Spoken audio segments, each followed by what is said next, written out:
First of all मैं आपसे जानना ही चाहता हूँ, आपने क्या फ़र्क देखा न्यूज़ डिपार्टमेंट में और प्रोग्रामिंग डिपार्टमेंट में? बेसिक फ़र्क है क्या? कि न्यूज़ के अंदर ये होता है कि डेली बेसिस के ऊपर कुछ इवेंट्स होते हैं तो आपको रिपोर्टर रिपोर्ट करते हैं और आपने उनको इसके ऊपर चला देना है। लेकिन जो प्रोग्रामिंग डिपार्टमेंट है उसमें ये होता है कि सिर्फ खबर नहीं होती, उस खबर की तह तक पहुंचना पड़ता है। जो लोग रिसर्चर बनना चाह रहे हैं, अच्छा कंटेंट राइटर बनना चाह रहे हैं, कितना वक्त दरकार होता है अच्छा कंटेंट राइटर बनने में? तो ये वक्त के साथ चीज़ें बढ़ती जाती हैं। ये ऐसा नहीं है कि ये आपकी ग्रोथ है या एक कोर्स है आपने कर लिया तो आप रिसर्चर बन गए, ये आपके ऊपर होता है।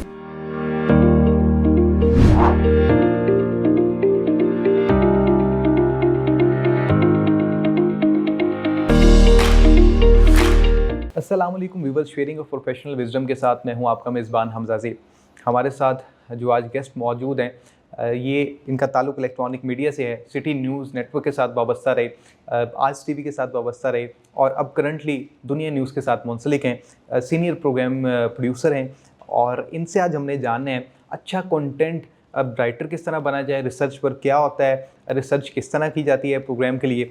तो बिना वक्त को ज़ाया किए इनसे बात करते हैं। हमारे साथ मौजूद हैं एयाज़ अहमद साहब। सर बहुत शुक्रिया आपके कीमती बहुत वक्त का। शुक्रिया हमज़ा, आपका बहुत शुक्रिया आपने इनवाइट किया। खैरियत से हैं आप सर? सब बेहतरीन। सर सबसे पहले तो मैं आपसे जानना ये चाहूँगा कि आपने अपने करियर का आगाज़ कैसे किया और मीडिया में बाय चॉइस आए या किसी के कहने पे? बाद लोग होते हैं ना, कहते हैं जी पापा ने कहा कि मैं इस फील्ड में आ जाऊँ तो मैं आ गया। आपके करियर का आगाज़ कैसे हुआ सर? अच्छा देखें, बेसिकली मेरी जो प्राइमरी जो मेरी क्वालिफ़िकेशंस थी वो इंजीनियरिंग के अंदर मैंने की। मैंने पहले इंजीनियरिंग की, उसके बाद फिर मैंने सीएसएस की तरफ जब मैंने ट्राई भी किया, अटेम्प्ट भी किए, तो उस दौरान मुझे पता चला कि यार एक्चुअली ये जो मीडिया की फ़ील्ड है, ये एक ऐसी फ़ील्ड है जिसके अंदर आपको ग्रो करने का बड़ा मौका मिलता है। इसके अंदर ग्रोथ बहुत है। तो साथ में फिर पढ़ाई करते थे, चीज़ें देखते थे, समझते थे। फिर उस दौरान जब हम प्रोग्राम्स देखते थे, प्रोग्रामिंग डिपार्टमेंट देखते थे, तो वहाँ पे मुझे लगता था कि यार ये कितना रिसर्च वर्क काम है। आपको दुनिया भर की चीज़ें पढ़नी ओह पड़ती हैं, यस, समझनी पड़ती हैं, बिल्कुल ठीक। आपको सियासत समझनी पड़ती है, मईशत के बारे में पढ़ना पड़ता है, आपको टेक्निकल इश्यूज़ पढ़ने पड़ते हैं। तो ये इस तरह की जो चीज़ थी ना, उसने मुझे बड़ा फ़ैसिनेट किया। ठीक है। तो फिर मैंने इसी तरीके से, मेरे एक दोस्त थे, सिटी न्यूज़ में पहले काम करते थे, उन्होंने मुझे कहा कि यार ये फ़ील्ड आपके लिए भाई, जो आपके अंदर चीज़ें हैं, आपके अंदर जो टैलेंट है, जो भी है, तो आप इसको ज़रा ट्राई करें। ठीक है। तो मैंने फिर इसी तरीके से सिटी न्यूज़ ज्वाइन किया। वहाँ पे पहले मैं एज़ ए न्यूज़ के अंदर काम करता रहा, लेकिन फिर बाद में मैं प्रोग्रामिंग डिपार्टमेंट के अंदर ठीक है। शिफ्ट हो गया। और देन उसके बाद फिर मैं अल्हम्दुलिल्लाह 7 साल हो चुके हैं, अब मैं कामरान शाह साहब के साथ हूँ और रिसर्च वर्क देखता हूँ, कंटेंट को देखता हूँ, ये सारे मामलात उनको अच्छा, देखता हूँ। आपने एयाज़ भाई फर्स्ट ऑफ ऑल मैं आपसे जानना ये चाहता हूँ, आपने क्या फ़र्क देखा न्यूज़ डिपार्टमेंट में और प्रोग्रामिंग डिपार्टमेंट में? बेसिक फ़र्क है क्या? देखिए, न्यूज़ के अंदर ये होता है कि डेली बेसिस के ऊपर कुछ इवेंट्स होते हैं, वो करंट आपको हैपनिंग सब। आपको रिपोर्टर रिपोर्ट करते हैं और आपने उनको स्क्रीन के ऊपर चला देना है, ठीक है? ठीक है। और वो एक सिस्टमैटिक काम चल रहा है, 8 घंटे की एक शिफ्ट है, काम करते जा रहे हैं। लेकिन जो प्रोग्रामिंग डिपार्टमेंट है, उसमें ये होता है कि सिर्फ़ खबर नहीं होती वो, उस खबर की तह तक पहुँचना पड़ता है। वो खबर क्या है, उसका रीज़न क्या है, इसका इम्पैक्ट क्या होगा, इसका फ्यूचर क्या है, इसका इसका कॉन्टेक्स्ट क्या है और इस खबर से क्या खबर निकल सकती है, ठीक है? उससे रिलेटेड क्या इश्यूज़ हैं, वो सारी हम चीज़ें देखते हैं। तो उसमें ये होता है कि प्रोग्रामिंग डिपार्टमेंट में आप, अगर आपके अंदर पढ़ने और लिखने और रिसर्च करने का शौक है ना, तो आपको ज़्यादा मज़ा आता है। फिर ठीक आप है। उस चीज़ों को डिटेल में जाते हैं, इन्वेस्टिगेट करते हैं, रिसर्च करते हैं, सो बहुत सारी चीज़ें आपके लिए निकलती हैं। यार जिस तरह आपने तज़किरा किया कि आपको ये रिसर्च वर्क बड़ा फैसिनेट करता था और आपने न्यूज़ डिपार्टमेंट को छोड़कर प्रोग्राम हुँ। डिपार्टमेंट को ज्वाइन कर लिया। आजकल जो नए स्टूडेंट्स हैं आफ्टर डिग्री, जब वो किसी चैनल में इंटर्नशिप करते हैं और अगर उन्हें कहा जाए कि आपको प्रोग्रामिंग डिपार्टमेंट ज्वाइन करना है एज अ रिसर्चर, देखा ये जाता है अमूमन कि स्टूडेंट 2 माह 3 माह काम करते हैं, उसके बाद भाग जाते हैं। आया क्या रिसर्च वर्क वाक़ई मुश्किल काम है? देखिए, रिसर्च वर्क एक ऐसा काम है जिसके अंदर आपको, देखें, अगर आपके अंदर पढ़ने और रीडिंग का शौक है ना, तो आपके लिए रिसर्च वर्क है। ठीक है। ये एक ऐसी फ़ील्ड है, डिपार्टमेंट है, जिसके अंदर आपको दुनिया जहाँ की चीज़ें पढ़नी पड़ती हैं, समझनी पड़ती हैं, और ये बाय पैशन होता है, बाय चॉइस हो, यानी ये नहीं है कि आपको किसी ने कह दिया और आप लग गए, नहीं। इसके अंदर जितना आप दिलचस्पी लेते हैं, उतनी चीज़ें आपके लिए निकलती हैं। अब प्रॉब्लम ये है कि यहाँ पे रिसर्च वर्क लोग समझते हैं कि शायद 1-2 खबर निकाली, उसका प्रिंट दे दिया, ऐसा नहीं होता। उस खबर को पढ़ना पड़ता है, समझना पड़ता है, फिर उसका बैकग्राउंड, वो आपकी, यानी कि आपके ऊपर है, आप उसको कैसे जाते हैं। सो अगर बच्चे कुछ रिसर्च वर्क की तरफ आना चाहते हैं, तो सबसे पहले मैं उनको ये रिकमेंड करूँगा कि भई सबसे पहले तो आप अपनी पढ़ने की आदत डालें। कोई भी चीज़ आए, चाहे वो खबर है, चाहे वो कॉलम है, कोई किताब है, उनको पढ़ें और साथ में हिस्ट्री देखें कि ये हिस्टोरिकल चीज़ें क्या हैं। बजा। और जो तीसरी चीज़ है कि कोई भी इशू है, चाहे वो टेक्निकल है, चाहे वो पॉलिटिकल है, इकोनॉमी से रिलेटेड है या कोई लीगल इशू है, उसको समझने की कोशिश करें और प्रोफेशनल से जाके पूछें।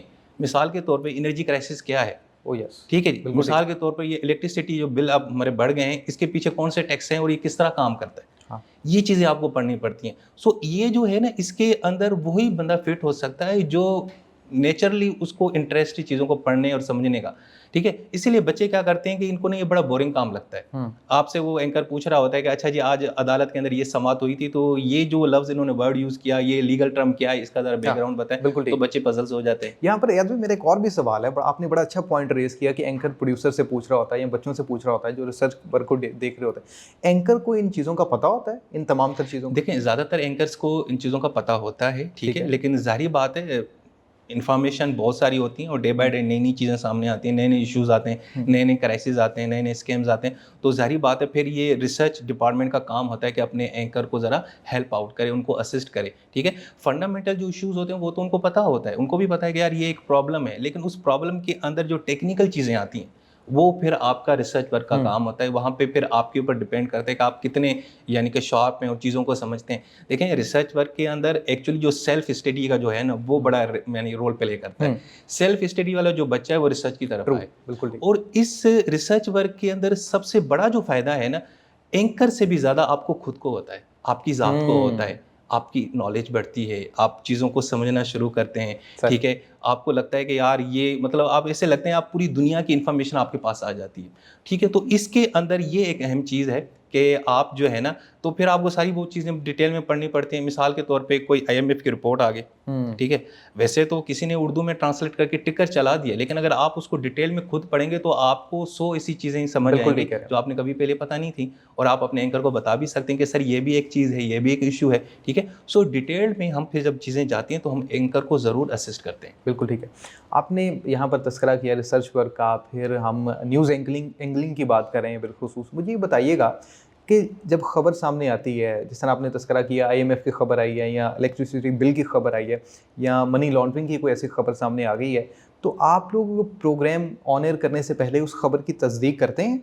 कि अब चूँकि येलो जर्नलिज़्म है, आपको पता है फ़ेक न्यूज़ और रियल न्यूज़ में जो फ़र्क है वो ख़त्म होता चला जा रहा है। इसको किस तरह आप देखें, टैकल करते हैं? प्रोग्रामिंग डिपार्टमेंट की सबसे बड़ा जो उसकी रिस्पॉन्सिबिलिटी होती यही है कि खबर आ रही है, उसका सोर्स आइडेंटिफाई करना ठीक होता है। है।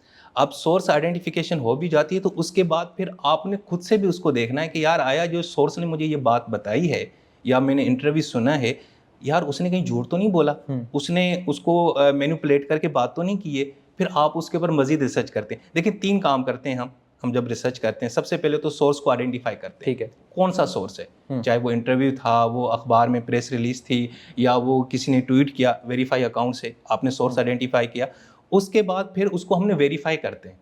हमारे यहाँ प्रॉब्लम ये है कि बहुत सारे लोग मखसूस किस्म के आउटलेट जो है मीडिया के या जो चैनल्स हैं उनको फॉलो करते हैं, उसके बाद आगे किसी और जगह नहीं जाते। ऐसा नहीं होता। आप हर दूसरे न्यूज़ चैनल के ऊपर जाएँगे, उनकी वेबसाइट्स के ऊपर जाएँ तो एक ही खबर के आपको मुख्तलिफ एस्पेक्ट्स नज़र आएँगे। किसी के अंदर बैकग्राउंड नज़र आएगा। सो दूसरा तो होता है हम उसको वेरीफाई करते हैं। मेरी कोशिश तो यही होती है कि भाई वेरीफाई करना चाहिए, और जब मुझे डाउट होता है तो मैं अपने रिपोर्टर को कॉल करता हूँ। मैंने कहा आपने ये खबर फाइल की है, ये इसमें ये बात क्या इसका समझ नहीं आई, ये मिसिंग है। ये बात क्या कहना चाहता था? यानी कि अगर जज ने कोई रिमार्क्स दिए केस के ऊपर, तो मैं उनसे ये पूछता हूँ कि यार ये जज ने किस कॉन्टेक्स्ट में रिमार्क्स दिए थे? क्योंकि ये बड़े अजीब लग रहे हैं यहाँ पे। ठीक है जी? तीसरी चीज़ होती है कि उसका बैकग्राउंड कॉन्टेक्स्ट क्या है? ये एक ऐसी चीज़ है जो अक्सर लोग मिस करते हैं।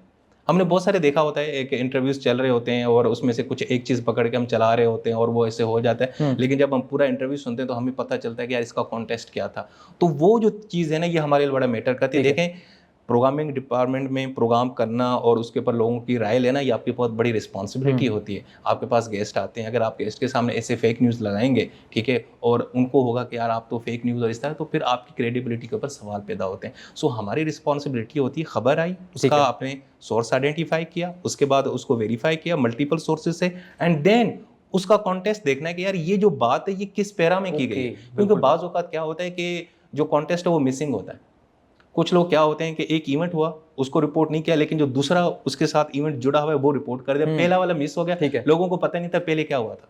तो ये इसमें हम करते हैं। बिल्कुल ठीक। यहाँ पर हमने जब येलो जर्नलिज्म की बात करें तो डिजिटल मीडिया की अगर बात ना की जाए तो ये गलत होगा। डिजिटल मीडिया में ख़बर की तस्दीक नहीं हो पाती, या अगर ये कहा जाए तो वो ख़बर मुस्तनद नहीं कहलाती। क्या लगता है आपको, डिजिटल मीडिया पर भी लोगों को काम करने की ज़रूरत है? देखें, डिजिटल मीडिया के हवाले से हम कहते हैं कि यहाँ पे ना डिजिटल लिटरेसी का बड़ा फुकदान है। ठीक है। डिजिटल लिटरेसी और सोशल मीडिया को इस्तेमाल करने का तरीका, ठीक ये है। एक ऐसी चीज़ है उसके ऊपर काम नहीं किया जाता है। हम सोशल मीडिया को एज़ ए एंटरटेनमेंट के तौर पे ले रहे होते हैं, अपना मोबाइल उठाया, ट्विटर पे गए, फेसबुक पे गए और जो चीज़ आई हमने पढ़ ली।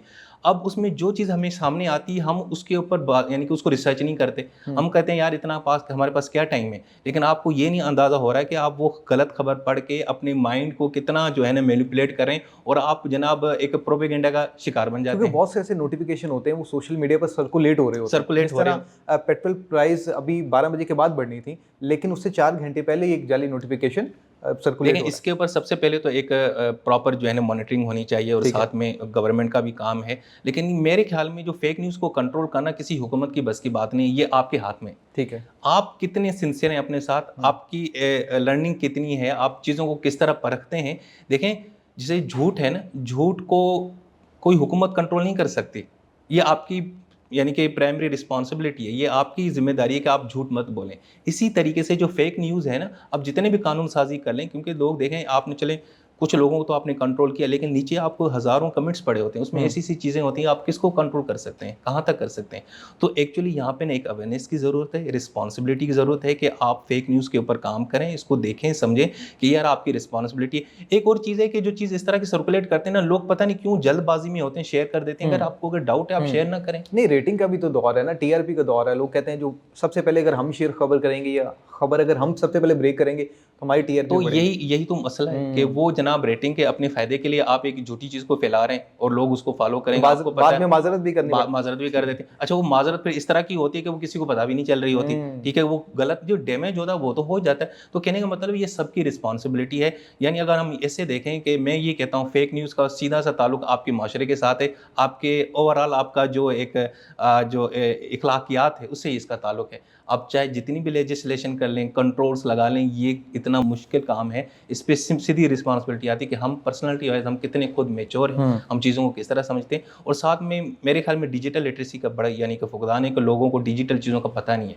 किस तरह काम करते हैं, ठीक है? पोस्टें किस तरह जनरेट होती हैं, किस तरह एडिटिंग की जाती है। अब तो वीडियो, अब तो एआई का ज़माना आ एआई चुका है, का अब तो ज़माना। और मुश्किल हो चुका है और लोग विक्टिम हो जाते हैं, ठीक है? क्योंकि ईज़ी है ना बहुत, आपके पास इन्फॉर्मेशन है, आपने उसको बाय कर लिया, अब उसको कौन रीचेक करे, कौन रिसर्च करे? तो मैं तो ये कहता हूँ कि मीडिया के अंदर या वैसे हर एक बंदे को रिसर्चर होना चाहिए। अच्छा। जो बच्चा किसी भी फील्ड में पढ़ रहा है, चाहे वो इंजीनियर है, चाहे वो डॉक्टर है, जो सोशल मीडिया का यूज़र है, उसकी प्राइमरी रिस्पॉन्सिबिलिटी है कि वो रिसर्चर बन जाए। वो हर एक चीज़ को कन्फर्म कर ले। आप ठीक है, आप नई चीज़ ना लेके आएँ, लेकिन जो चीज़ आपके सामने आई है, आप उसको वेरीफ़ाई तो करें। तस्दीक कर लें उसकी। तस्दीक नहीं भी कर रहे हैं और अगर आपको डाउट है तो आप किसी के साथ शेयर ना करें। लेकिन यहाँ पे ये होता है कि लोग शेयर करने से बाज़ भी नहीं आते। बिल्कुल ठीक है। Yasmin, last but not the least, जो लोग रिसर्चर बनना चाह रहे हैं, अच्छा कंटेंट राइटर बनना चाह रहे हैं, कितना वक्त दरकार होता है अच्छा कंटेंट राइटर बनने के लिए? देखें, ये आपके ऊपर है, ये एक शौक का काम है, जितना आप इसके अंदर इंटरेस्ट लेंगे उतना आप सीखेंगे। और दूसरा ये है कि इसमें सिंपल बात ये है कि आप कितना अपने आप को टाइम देते हैं। आप ज़्यादा से ज़्यादा चीज़ों को पढ़ें, समझें, ठीक है? ज़्यादातर लोग सोशल मीडिया से सारी चीज़ें रिसर्च कर रहे होते हैं, नहीं उससे अवॉइड करें, वहाँ पे भी देखें, वहाँ पे भी बड़ी अच्छी चीज़ें आती हैं। ऐसा नहीं है कि 100% सोशल मीडिया पे सारा फेक न्यूज़ चलता है, लेकिन उससे ज़्यादा आप जो है ना लोगों के जो प्रोफेशनल हैं, राइटर्स, उनको पढ़ें, उनको चीज़ों को समझें। आप देखें ना, फंडामेंटल जो चीज़ें अगर आप वो समझ लेते हैं ना चीज़ों के कि ये गवर्नेंस किस तरह काम करती है, पार्लियामेंट किस तरह काम करती है, मईशत की तरह, तो फिर आपके लिए आसानी हो जाती है। बिल्कुल ठीक। तो ये है, ये आपके ऊपर डिपेंड है। हमने ऐसे लोग भी देखे हैं जो सिर्फ 1 साल के अंदर उन्होंने बड़ी ज़बरदस्त उसके ऊपर काम किया, स्किल्स की और वो बड़ा काम हो गया। दूसरा ये कि ये वक्त के साथ चीज़ें बढ़ती जाती हैं। ये ऐसा नहीं है कि ये आपकी ग्रोथ है या एक एक कोर्स है आपने कर लिया तो आप बिल्कुल ठीक है। रिसर्चर बन गए, ये आपके ऊपर होता है। लेकिन इसमें एक चीज़ है, आपकी दिलचस्पी होना बहुत ज़रूरी बहुत है। ज़रूरी है। अदरवाइज़ ये जो काम है ना, ये ऐसा नहीं है कि आपको कह दिया जाए और आप कर लेंगे, ये ऐसा बिल्कुल नहीं है। तो इसके अंदर इंटरेस्ट और आपका पैशन होना बहुत ज़रूरी है। बहुत ज़रूरी है। आखिर में, अब तक की कामयाबी का क्रेडिट किसको देना चाहेंगे? पेरेंट्स को, वालिद साहब को सबसे ज़्यादा, कि वालिद साहब ने हमेशा मोटिवेट किया। हालाँकि मैंने बहुत ही एक ना आपसे कहें अपसेट देखे हैं अपनी लाइफ़ के अंदर, और बहुत सारी ऐसी चीज़ें हैं कि देखें, बाज़ औक़ात लाइफ़ के अंदर जिस चीज़ की आप ख़्वाहिश करते हैं वो आपको नहीं मिलती और वहीं से आपकी यानी कि ग्रोथ टर्निंग पॉइंट है। बिल्कुल टर्निंग ठीक। पॉइंट होता है। और हम लोग उसको बहुत सारा दिल पे ले लेते हैं, सिस्टम को बुरा भला कहते हैं। मेरे ख्याल सिस्टम का कोई कसूर नहीं होता, बाज़ औक़ात आपकी अपनी भी कोताही होती है। लेकिन हाँ, अगर उन चीज़ों को आप ज़रा पॉजिटिव लेते हैं और कहते हैं कि नहीं यार ये चीज़ जो है ना मेरे फ़ायदे के लिए है, तो वहाँ से फिर आपकी ग्रोथ का पीरियड शुरू होता है। सो वालिद साहब को क्रेडिट जाता है, उन्होंने हमेशा मोटिवेट किया और कभी भी ये नहीं फ़ील करवाया कि बेटा ये जो काम है आप यार ये क्या हुआ? तो मैं तो उनको ही क्रेडिट देना बिल्कुल चाहता ठीक हूँ। है, बहुत शुक्रिया सर आपका। Thank you so much, thank you so गुफ्तगू मच। आपने सुनी है, कहते हैं लेव यार हवाले रब दे, मिले 4 दिन आधे, तो उस दिन ईद मुबारक होसी जिस दिन फिर मिलांगे। उम्मीद करते हैं बहुत कुछ नया आपको सीखने को मिला होगा। इसी के साथ अपने मेज़बान हमज़ा ज़ेब को इजाज़त दें। अल्लाह ने के बाद।